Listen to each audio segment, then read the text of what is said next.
সায়ন, আমি তোমাকে কতবার বলেছি তুমি আমাকে তোমার দেশে নিয়ে চলো। আমি তোমার দেশ দেখতে চাই। তোমার দেশ আমার খুব ভালো লাগে। আমিও তোমাদের কালচারের থেকে একসাথে সবার সাথে সংসার করতে চাই। আরে নিশ্চয়ই নিয়ে যাব, তবে এখন নয়। আসলে তুমি তো জানো আমাদের বিয়ের ব্যাপারটা আমার মা বাবা সেভাবে অ্যাকসেপ্ট করেনি, তাই আর কিছুদিন সময় দাও। মা বাবা আমাদের বিয়ের ব্যাপারটা অ্যাকসেপ্ট করে নিলেই আমি তোমাকে ইন্ডিয়া নিয়ে যাব। এই বলে সায়ন ইন্ডিয়ার জন্য রওনা দেয়।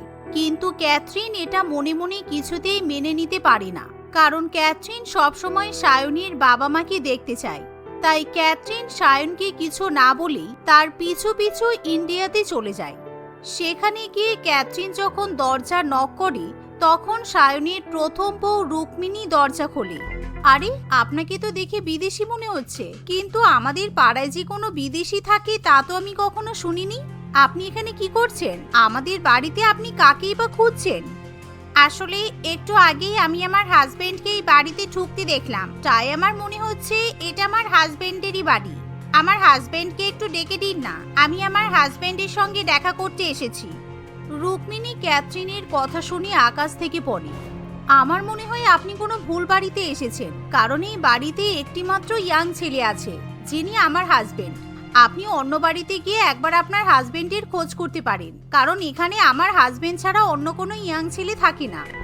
রুক্মিণীর কথা শুনে ক্যাথরিন কিছুতেই মানতে চায় না, তাই ক্যাথরিন জোর করে বাড়ির মধ্যে ঢুকে পড়ে। আর সে সায়নকে দেখতে পায়। ক্যাথরিনকে দেখে সায়ন ভীষণই অবাক হয়, কারণ সায়ন স্বপ্নেও ভাবতে পারেনি ক্যাথরিন তার পেছন পেছন ইন্ডিয়াতে চলে আসতে পারে। এমন সময় সায়নের বাবা অঞ্জন বাবু এবং মা সাগরিকা দেবী সেখানে এসে দাঁড়ালে ক্যাথরিন সঙ্গে সঙ্গে তাদের সঙ্গে পরিচয় করে। ও মাই গড, আপনারাই তার মানে আমার শ্বশুর আর শাশুড়ি। আমার অনেক দিন ধরে আমার শ্বশুর আর শাশুড়িকে দেখার খুব ইচ্ছে ছিল। আমি শুনেছি ইন্ডিয়াতে সবাই শ্বশুর শাশুড়ির সঙ্গেই থাকে। আমিও কবে থেকে বলছি যে আমি ইন্ডিয়া আসব, কিন্তু আপনার ছেলে আমাকে ইন্ডিয়াতে আসতেই দিচ্ছিল না। এ কি সায়ন, এই মেয়েটা কি বলছে? আমরা নাকি ওর শ্বশুর শাশুড়ি? এটা কবে হলো? না না, আমার মনে হয় তুমি কোথাও একটা ভুল করছো, কারণ আমি একমাত্র আমার বৌমারই শাশুড়ি। এই দেখো, এটা হলো আমার বৌমা রুক্মিণী। সাগরিকা রুক্মিণীকে দেখালে ক্যাথরিন কিছুতেই বিশ্বাস করতে পারে না যে রুক্মিণী সায়নের বউ। অন্যদিকে সায়ন বড্ড বিপদে পড়ে। আসলে বিদেশে প্লেসমেন্ট পাওয়ার পর সায়নের বাবা মা ইন্ডিয়াতে এক মেয়ের সঙ্গে সায়নের বিয়ে দেবে বলে ঠিক করে ফেলে। তাই সায়ন যেই না ছুটি পেয়ে ইন্ডিয়াতে আসে, তখনই সায়নের বাবা মা জোর করে ধরে রুক্মিণীর সঙ্গে সায়নের বিয়ে দেয়, আর যেটা সায়ন একেবারেই মেনে নিতে পারে না। তাই আবার বিদেশে ফিরে যাওয়ার পর সায়ন নিজে পছন্দ করে ক্যাথরিনকে বিয়ে করে। দেখো মা, আমি তোমাদের থেকে অনেক বড় একটা সত্যি কথা লুকিয়ে রেখেছি। ক্যাথরিন আসলে আমার স্ত্রী। আমি তোমাকে আগেই বলেছিলাম আমি কোনো ইন্ডিয়ান মেয়েকে বিয়ে করতে পারবো না, কিন্তু তুমি আমার কোনো কথাই শোনোনি, জোর করে আমার বিয়ে দিয়ে দিয়েছো। আমি রুক্মিণীকে কিছুতেই মন থেকে মানতে পারিনি, তাই ক্যাথরিনকে বিয়ে করেছি। কি এত বড় কথা তুমি আমাদের থেকে লুকিয়ে রেখেছিলে? তোমার যদি আমাকে পছন্দ ছিল না, তুমি বিয়ের সময় বলতে পারতে। আমার বাবা মা যদি একবার জানতে পারতো যে তোমার আমাকে পছন্দ নয়, তাহলে কোনোদিনও তোমার সঙ্গে আমার বিয়ে দিত না। তুমি যদি এই বিদেশি একটা মেয়েকে বিয়ে করবে, তাহলে আগে আমাকে কেন বিয়ে করতে গেলে? আমি কিছুতেই ক্যাথরিনকে এখানে থাকতে দিতে চাই না। তুমি কি চাও না চাও তাতে আমার কিচ্ছু যায় আসে না, কিন্তু ক্যাথরিন আজকের পর থেকে এখানেই থাকবে। ক্যাথরিন, আজ থেকে এটা তোমার শ্বশুর বাড়ি, তুমি এখানে নিজের ইচ্ছে মতো থাকতে পারো। আর এতে যদি মা বাবার কোনো অসুবিধা থাকে, তাহলে আমি সারা জীবনের জন্য বিদেশে চলে যাব, আর কখনো ইন্ডিয়া ফিরে আসবো না। সায়নের কথা শুনে সাগরিকা দেবী এবং অঞ্জনবাবু ভয় পেয়ে যায়, কারণ তাদের একমাত্র ছেলে যদি সারা জীবনের জন্য বিদেশে চলে যায়, তাহলে তাদের ভীষণই খারাপ লাগবে। তাই তারা আর কিছু বলার সাহস পায় না। অন্যদিকে ক্যাথরিন বাঙালি বউয়ের মতো শাড়ি গহনা পরে রান্নাঘরে রান্নাবান্না করতে চলে যায়। এই যে, তুমি এখনই ঘর থেকে বেরিয়ে যাও। আমি যখন নিজে রান্নাবান্না করি, তখন আমি কিচেনে অন্য কারোর প্রেজেন্স পছন্দ করি না। আমি যতক্ষণ রান্নাবান্না করব, তুমি এই রান্নাঘরে ঢুকবে না। তোমার এত বড় সাহস! এই রান্নাঘর আমার। আমি এই রান্নাঘরে এত মাস ধরে রান্না করে আসছি, আর তুমি কিনা আমাকে রান্নাঘর থেকে বেরিয়ে যেতে বলছো? তোমার মতো বিদেশি মেয়ে কি করে জানবে যে সায়ন কি কি খেতে পছন্দ করে? ও বাঙালি রান্না ছাড়া কিছুই খেতে পারে না, আর এসব আশা করি তুমি বানাতে পারবে না। How funny! তোমার মতো একটা জোকার কিনা আবার রান্না করবে? সায়ন আমার হাতের প্রত্যেকটি কন্টিনেন্টাল আইটেম পছন্দ করে। আর তোমার যদি এই ব্যাপারে কোনো সন্দেহ থাকে তাহলে তুমি তোমার টিপিক্যাল স্টুপিড বাঙালি রান্নাবান্না করো, আর আমি আমার হাতের রান্না করে সায়নকে খাওয়াবো। দেখি সায়ন কার হাতের রান্না খেতে পছন্দ করে। ক্যাথরিনের কথা শুনে রুক্মিণী ভীষণই রেগে যায়, আর সে অনেক রকম বাঙালি খাবার দাবার রান্না করে। মোরগ পোলাও, মটন রেজালা, চিকেন কোরমা, কাচ্চি বিরিয়ানি, আরও অনেক কিছু। অন্যদিকে ক্যাথরিন কন্টিনেন্টাল ডিশ বানায়। দুজনেই সায়নকে খেতে দিলে সায়ন কন্টিনেন্টাল ডিশগুলোই খায়। সে রুক্মিণীর হাতে রান্না করা বাঙালি কোনো খাবারই মুখে তোলে না। ওয়াও ক্যাথরিন, তোমার হাতে তো জাদু আছে। আমি যখন ইন্ডিয়া চলে আসি তখন আমার মন খুব খারাপ করছিল যে আমি হয়তো তোমার হাতের আর কন্টিনেন্টাল ডিশ খেতে পারবো না, কিন্তু দেখো তুমি আমার পেছনে পেছনে এখানে চলে এলে, তাই তো তোমার হাতের এত সুন্দর রান্না খেতে পারছি। কিন্তু সায়ন, তুমি তো বিরিয়ানি, মটন চাপ এসব খেতে খুব পছন্দ করো। আমি তোমার জন্য তোমার ফেভারিট বিরিয়ানি, মটন ডাক বাংলো বানিয়েছি। সেই সঙ্গে আমার হাতের বানানো মিষ্টি, পায়েস, রসগোল্লা সবই আছে। এগুলো তো তুমি ভীষণ ভালোবাসো, তাহলে একবারও খেয়ে দেখলে না যে? এগুলো তো দেশি খাবার, প্রত্যেকটা হোটেল বা রেস্টুরেন্টেই পাওয়া যাবে, এ আবার নতুন কি? কিন্তু ক্যাথরিনের হাতের এরকম অথেন্টিক বিদেশি রান্না করা খাবার কোনো রেস্টুরেন্ট বানাতে পারে? তাছাড়া রুক্মিণী, তোমার আর কষ্ট করে রান্না বান্না করার দরকার নেই, আমি এখন থেকে ক্যাথরিনের হাতেরই রান্না খাবো। সায়নের কথা শুনে রুক্মিণী খুবই আঘাত পায়। রুক্মিণী স্বপ্নেও ভাবতে পারেনি তার স্বামী তার সাথে এরকম ব্যবহার করতে পারে। বিকেলবেলা সায়ন ক্যাথরিনকে নিয়ে বাইরে ঘুরতে যায় এবং অনেক কিছু শপিং করায়। বাইরে থেকে তারা সিনেমা দেখে ডিনার করে বাড়িতে ফিরে আসে। এমন পরিস্থিতিতে রুক্মিণী মনের দুঃখে তার মাকে ফোন করে। বাবার শরীর কেমন আছে মা? আমি যদি তোমাদের বাড়িতে গিয়ে থেকে যাই তাহলে কি তোমাদের কোনো অসুবিধা হবে? ওরকম বলতে নেই রুক্মিণী, সংসারে অশান্তি ঝামেলা তো হতেই পারে, কিন্তু তুই শ্বশুর বাড়ি ছেড়ে আসবি না, যাই হয়ে যাক না কেন। আর তাছাড়া আমরা ঠিক করেছি আমরা এই বাড়িটা বিক্রি করে গ্রামে গিয়ে থাকবো। মায়ের কথা শুনে রুক্মিণী খুব ভালো মতোই বুঝতে পারি তার আর বাপের বাড়িতে গিয়ে থাকা হবে না, তাই রুক্মিণী বাপের বাড়িতে যাওয়ার কথা বলতেও পারে না। অন্যদিকে সায়নের পৈতৃক বাড়িতে ঘাঁটি কাটতে পেরে ক্যাথরিন অত্যন্ত খুশি হয়, কিন্তু ক্যাথরিন একদমই রুক্মিণীকে সহ্য করতে পারে না। সায়ন, তুমি তোমার ওই ওয়াইফটাকে বাড়িতে কেন রেখেছো? আমি তো তোমার জন্য আছি, তুমি নিশ্চয়ই আমাকেই বেশি ভালোবাসো। তুমি প্লিজ ওই মেয়েটাকে দূর করে দাও, আমি ওকে সহ্য করতে পারছি না। একই ছাদের নিচে তোমার দুই বউ কিভাবে একসাথে থাকতে পারে? আমি তো রুক্মিণীকে যাওয়ার পারমিশন দিয়েই দিয়েছি, কিন্তু রুক্মিণী যদি না যায় তাহলে আমি কি জোর করে ঘাট ধাক্কা দিয়ে বের করবো? না, ওই মেয়েটাকে যে করেই হোক এখান থেকে বার করতে হবে। আমার কিছুতেই মেয়েটাকে সহ্য হচ্ছে না। আমি ওর উপর এমন টর্চার করব যে নিজে বাপ বাপ বলেই বাড়ি ছেড়ে পালিয়ে যাবে। ক্যাথরিনের সঙ্গে পাঙ্গা নিয়েছো কি মরেছ? সেদিনের পর থেকে ক্যাথরিন রুক্মিণীর উপর অত্যাচার করতে শুরু করে। রুক্মিণীকে দিয়ে ইচ্ছা করে ঘর সংসারে সমস্ত কাজকর্ম করায়, তবে সায়নের জন্য রান্নাবান্না শুধু ক্যাথরিনই করত। বাকি সবকিছু কাজের লোকের মতো রুক্মিণীকেই করতে হতো। এভাবেই দেখতে দেখতে কিছুদিন কেটে যায়। একদিন, সায়ন, এই কদিন আগে তুমি আমাকে একটা ডায়মন্ডের নেকলেস গিফট করলে না? আমি ওই নেকলেসটা কোথাও খুঁজে পাচ্ছি না, কোথায় গেল বলো তো? নেকলেসটা কিন্তু অনেক এক্সপেন্সিভ ছিল। হ্যাঁ তাই তো, তুমি প্লিজ একটু খোঁজার চেষ্টা করো, ওই নেকলেসটা অনেক দামি, 20 লাখসের ছিল। দাঁড়াও, আমি তোমাকে খুঁজতে হেল্প করছি। দেখো, আমি তো জিনিসপত্র খুব একটা হারাই না, আমার কেন যেন সন্দেহ হচ্ছে তোমার ওই রুক্মিণী আমার নেকলেসটা নিয়েছে।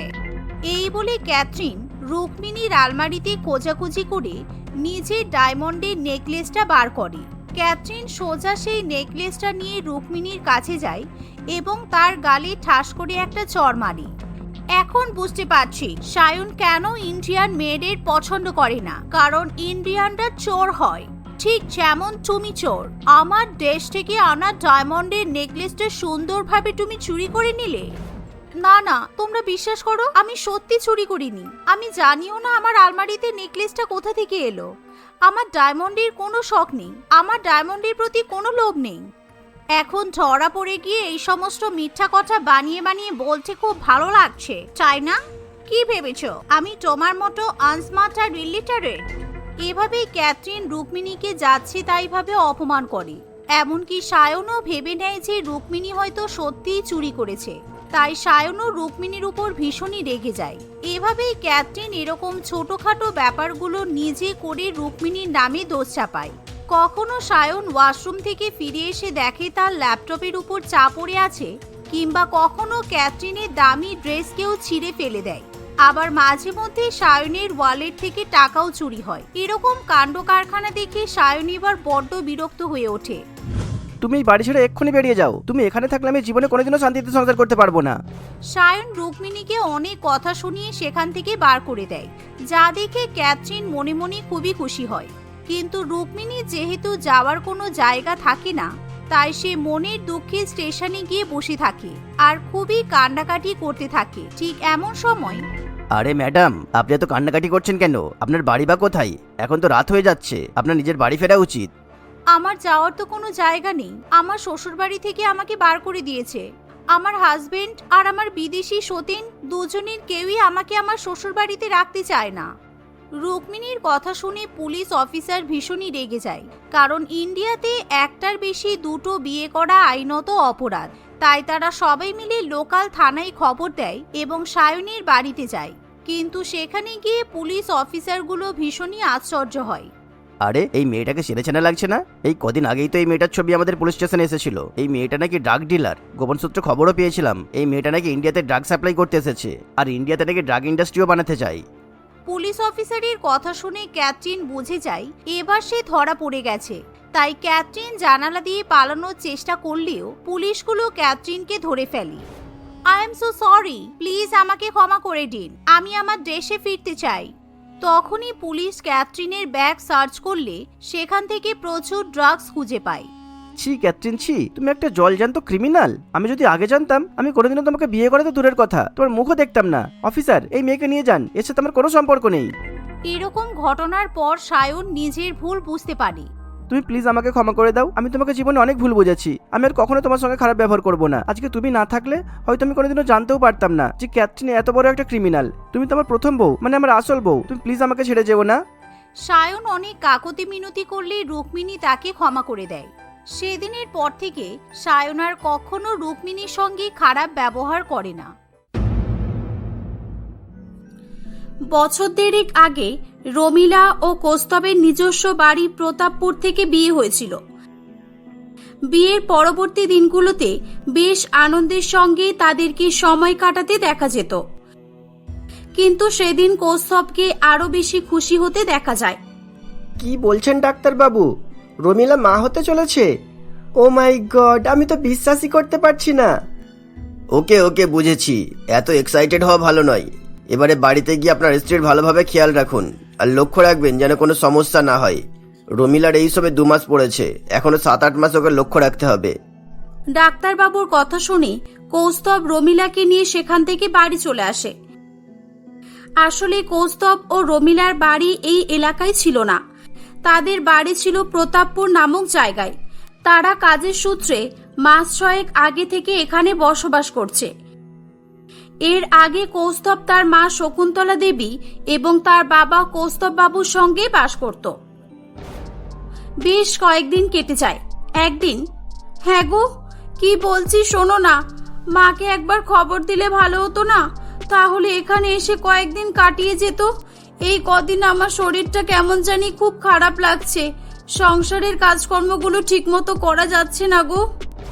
আহ রমিলা, তুমিও না জানো একটু বেশি বেশি। এই সামান্য ব্যাপারে ওনাদের ডাকাডাকি করলে চলে বলো? আমি তো তোমার কাছে হেল্প করি নাকি করি না বলো? না গো, সেটা ব্যাপার নয়। আমি কি বলেছি নাকি যে তুমি আমাকে সাহায্য করো না? আসলে মা এলে আমার অনেক সুবিধা হতো, কারণ গর্ভবতী থাকাকালীন একটা মেয়ের কতটা কষ্ট হয় একটা মেয়েই বোঝে। ওহ, তার মানে আমি কিছুই বুঝি না, তাই তো? ঠিক আছে, তাহলে আমি আজ থেকে তোমার কোনো কথাতেই নেই। তুমি যেটা ভালো বোঝো সেটাই করো। যাকে ডাকলে তোমার ভালো হবে তাকেই ডাকো, শুধু আমাকে আর ডাকবে না, ওকে? এই বলে কৌস্তব রাগ করে সেখান থেকে চলে যায়। কৌস্তবের এরকম ব্যবহারে রমিলা খুবই দুঃখ পায়। সে ভেবে উঠতে পারে না যে আসলে কৌস্তব তাকে এরকম কথা কেন বলল। রমিলা নিরুপায় হয়ে আগের মতোই একা একা সংসারের সমস্ত কাজকর্ম করতে শুরু করে। একবারের জন্য কৌস্তব তার প্রতি সহানুভূতি দেখায়নি, বরং সবসময় ছোট ছোট কাজ করার জন্য রমিলাকে সে হুকুম করত। রমিলা মনে মনে খুব কষ্ট পেত। দেখতে দেখতে আরো কয়েক মাস কেটে যায়। ইতিমধ্যে রমিলার প্রেগন্যান্সির 7 মাস পড়ে যায়। একদিন আরে রমিলা, তুমি কোথায়? আমি কখন থেকে ডাকছি, শুনতে পাচ্ছ না নাকি? রমিলা, ও রমিলা, শুনতে পাচ্ছ? দূর বাবা, মাঝে মধ্যে তো বাড়িতে আসতেই মন চায় না। না সময় মতো হাতের কাছে কিছু পাবো, আর না কাউকে ডাকলে চোখের সামনে পাবো। দূর। কৌস্তব সেদিন অফিস থেকে ফিরে এসে এভাবেই রমিলাকে নানান কথা বলেই যাচ্ছিল। রমিলাকে দেখতে না পেয়ে তার মনে মনে খুব রাগও হচ্ছিল। ঠিক তখনই রমিলা হাতে এক গ্লাস জল নিয়ে ধীরে ধীরে পা ফেলে হেঁটে হেঁটে আসছিল। তখন তাকে দেখে কৌস্তব বলে, ওহ, মহারানী তাহলে এসেছেন? আমি তো ভাবলাম এখানে আসার জন্য আপনার হয়তো কোনো গাড়ি ঘোড়া লাগবে। তা বলি, দেখতেই তো পাচ্ছ যে বিরক্ত হয়ে উঠেছি। এখনো কচ্ছপের মতোই হাঁটবে? আমায় কি রাগাতে তোমার এতই ভালো লাগে, নাকি আমার কথা না শুনলে তোমার পেটের ভাত হজম হয় না? কোনটা? দেখো কৌস্তব, তুমি এভাবে বলো না প্লিজ। আমি ইচ্ছে করে এসব করছি না গো। তুমি বুঝতেই তো পারছো যে আমার শারীরিক কন্ডিশনটা কি। এই অবস্থায় আমি কি দৌড়ঝাঁপ করব? না ম্যাডাম, দৌড়ঝাঁপ করতে বলিনি, কিন্তু তোমার ঢং করে এত আস্তে আস্তে চলারও কোনো মানে হয় না, বুঝেছো? তুমি কি এই পৃথিবীতে প্রথম প্রেগনেন্ট হয়েছো? তোমার আগে কেউ প্রেগনেন্ট হয়নি নাকি? কাল পর্যন্ত তোমার অবস্থা এত খারাপ তো ছিল না, আর আজ হঠাৎ করে চলতেও পারছো না। বাহ, তোমার কথা শুনে মনে হচ্ছে ডেলিভারি আজই হবে।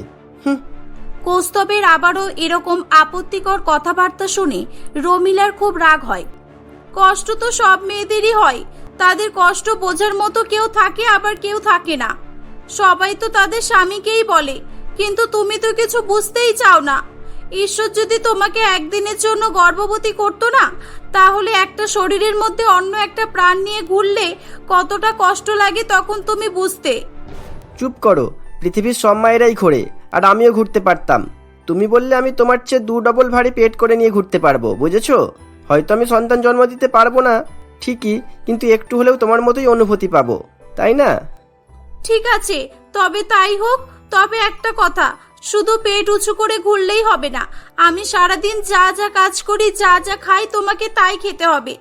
আর হ্যাঁ, রাতে যদি আমার ঘুম না আসে, তাহলে তোমাকেও জেগে থাকতে হবে আমার সঙ্গে। রমিলার কথা শুনে কৌস্তব প্রথমে চুপ করে থাকে। কিছুক্ষণ ভাবার পর বলে, হ্যাঁ ঠিক আছে, তাই তুমি যা যা করবে আমি এই 1 মাস তাই তাই করে দেখাবো। তবে হ্যাঁ, এরপর জীবনে কোনোদিনও বাচ্চা হওয়ার সময় তোমার এরকম নাটক চলবে না, আগেই বলে দিলাম। এভাবেই সেদিন তারা দুজনে কথাবার্তা বলে সবকিছু ঠিকঠাক করে নেয়। কৌস্তবও পেটের মধ্যে ভারী বালিশ ঢুকিয়ে পেট উঁচু এবং ভারী করে নেয়। এই তো দেখো, কোনো ব্যাপার না, একদম নর্মাল মনে হচ্ছে। এই পেট নিয়ে 1 মাস কি সারা জীবন থাকা সম্ভব? আচ্ছা তাই নাকি? ঠিক আছে, সে দেখা যাবে।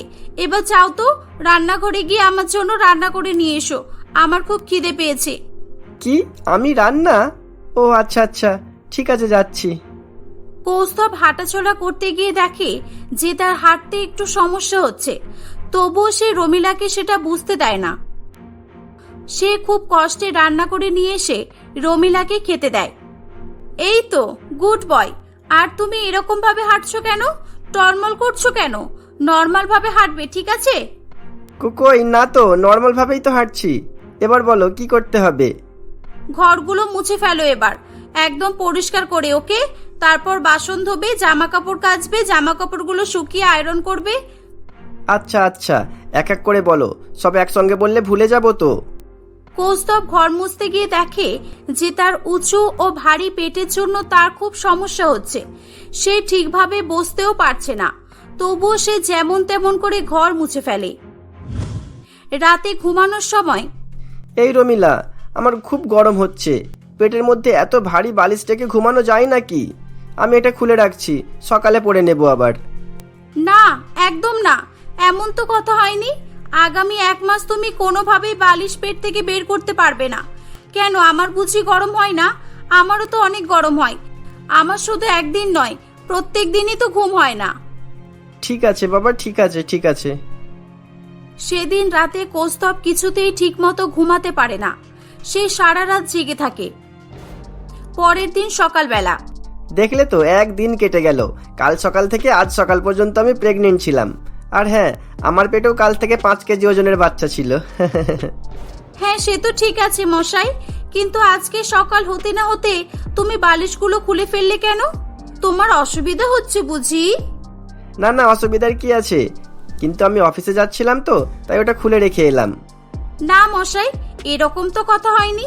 তাহলে আমি বাইরে যখন বাজার করতে যাই, প্রয়োজনীয় জিনিসপত্র আনতে যাই, তখন কি আমার বাচ্চাকে পেট থেকে বের করে রেখে যাই? ওহ মাই গড, এ তো ভালোই বিপদে পড়লাম। কিন্তু না না, কোনো ব্যাপার না, আমি যা হোক বলে চালিয়ে নেব। শুধু শুধু বউয়ের কাছে কথা শুনতে ভালো লাগে না। ঠিক আছে ঠিক আছে, আমি পেটে বালিশ ভরেই অফিসে যাব। কি একেবারে হয়ে যাবে গো।